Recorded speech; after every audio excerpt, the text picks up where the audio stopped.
আমি স্বতন্ত্র প্রার্থী, আমার কোনো দল নেই, আমার কোনো সংগঠন নেই। আপনারাই, আমার জনগণরাই আমার দল এবং সংগঠন। আমি আসলে অন্যান্য দলীয় নির্বাচনী ইশতেহারের মতো তো বড় ইশতেহার আমার নেই। আমি খুব কম পরিসরে যে ইশতেহার আমি বাস্তবায়ন করতে পারবো তারই আমি আপনাদের কাছে উপস্থাপন করছি।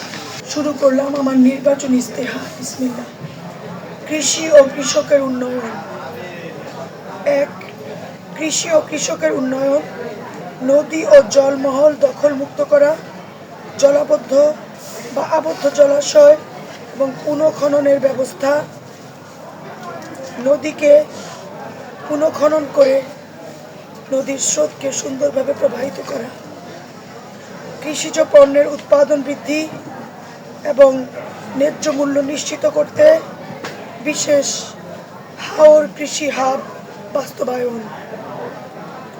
সবার জন্য সুচিকিৎসা, প্রাথমিকভাবে নিজ উদ্যোগে নিজ জমিতে একটি আধুনিক হাসপাতাল স্থাপন, প্রত্যন্ত অঞ্চলে স্বাস্থ্যসেবা দোরগোড়ায় পৌঁছে দিতে স্বাস্থ্যসেবা হটলাইন স্থাপন, পর্যাপ্ত অ্যাম্বুলেন্স ও ওয়াটার অ্যাম্বুলেন্সের ব্যবস্থা করা,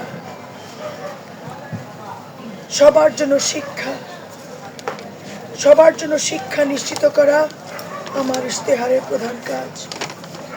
বিশেষ করে প্রাথমিক শিক্ষার্থীদের ঝরে পড়া রোধ করতে বিশেষ উদ্যোগ নেওয়া, শিক্ষাকে আনন্দময় করতে প্রতিটি বিদ্যালয়ে মেয়েদের জন্য খেলার সামগ্রী স্থাপন,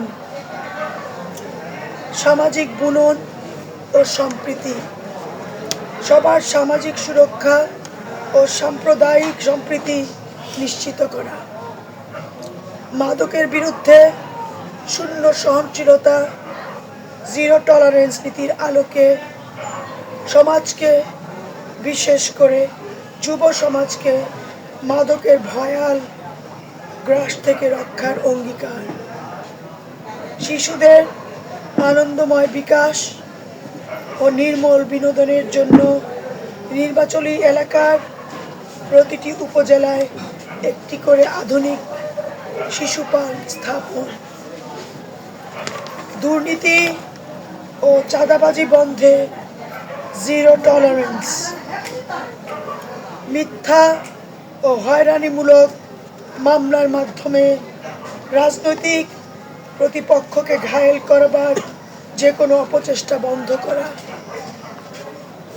সর্বশেষ হাওর অঞ্চলের পরিবেশ ও জীববৈচিত্র্য রক্ষার বিশেষ উদ্যোগ গ্রহণ ও অষ্টগ্রামের জগৎ বিখ্যাত পনিরকে শিল্পে পরিণত করে বাংলাদেশ সহ সারা বিশ্বে দরবারে পৌঁছে দেওয়া আমার অঙ্গীকার। আরেকটি কথা বলতে চাই, এই এলাকার শান্তি, এই এলাকার নিরাপত্তা, এই এলাকার উন্নয়নই হচ্ছে আমার ইশতেহারের প্রধান লক্ষ্য। ধন্যবাদ। খুদাহাফেজ। সবাই ভালো থাকবেন।